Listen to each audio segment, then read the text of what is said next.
जय हिंद साथियों। मैं बहुआयामी राजनीतिक दल के माध्यम से जनपद लखीमपुर खीरी के निवासियों का ध्यान आकर्षित कराना चाहूँगा। बोल की लब आज़ाद है तेरे, मैं लखनऊ से डॉक्टर किया आमिश।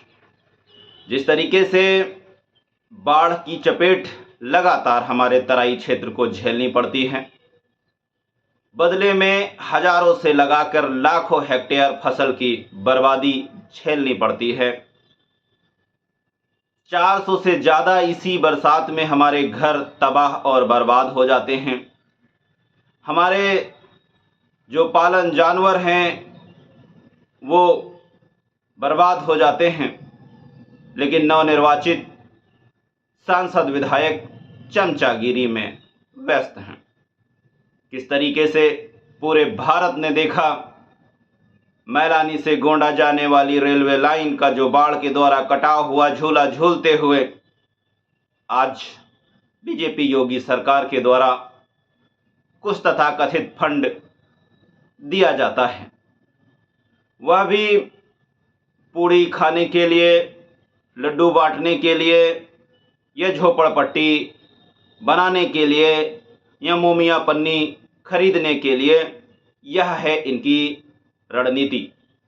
क्योंकि हम तो दलित हैं, हम तो आदिवासी थारू समाज से आते हैं, यही हमारी औकात है। ये मत भूलिए सांसद साहब कि आप भी जनजाति आदिवासी ओबीसी से आते हैं। हमारा जो क्षेत्र है, पीलीभीत, लखीमपुर, बहराइच, सीतापुर, मिश्रिक, ये सब जनजाति बाहुल्य है। अगर आपने इनके हक और अधिकार की बात नहीं की तो निश्चित तौर पर आने वाले समय में आपको मुंह की खानी पड़ेगी। मेरा योगी सरकार से, बीजेपी से, सरकार से कहना है, आखिर हम लोगों को समझ क्या रखा है? क्यों आपके पास कोई रणनीति नहीं है? आप क्यों करोड़ों रुपए लगाकर एक नदी का दूसरे नदी में विभाजन नहीं करा रहे हैं?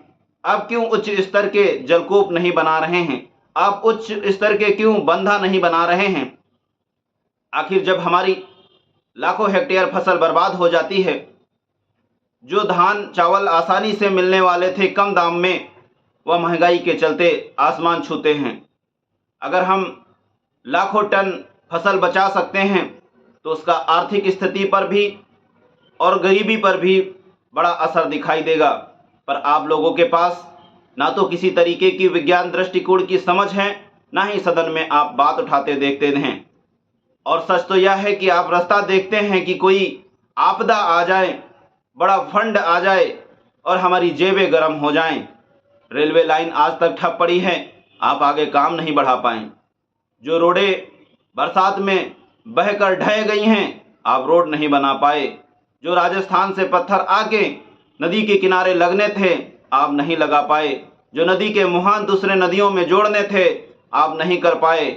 और हमारी मांगे क्या हैं कि पेट्रोल पंप दे दो, गैस एजेंसी दे दो। ये भी कोई आज वर्तमान भारत में मांगे हैं जब हम ट्रिलियन इकोनॉमी में हैं? आपको शर्म आनी चाहिए। मैं पुनः एक युवा दृष्टिकोण होने के नाते, बहुआयामी दल होने के नाते, मैं सरकार से, खासतौर से क्षेत्रीय विधायक रोमी शाहिनी जी और जो निघासन के विधायक हैं और जो वर्मा जी जीत कर पहुँचे हैं, उनसे कहना चाहूँगा, जो करोड़ों रुपए का दान आया है वह जनता को बताएं कि कहाँ किस चीज़ में खर्च हो रहा है। हमें आपके बनाए हुए पैकेट नहीं चाहिए, हमें परमानेंट समाधान चाहिए। और ये समाधान कोई बड़ा नहीं है, मिनटों में सॉल्व किया जा सकता है। पर आप ना सॉल्व करना चाहते हैं, आप समस्या को बनाए रखते हैं।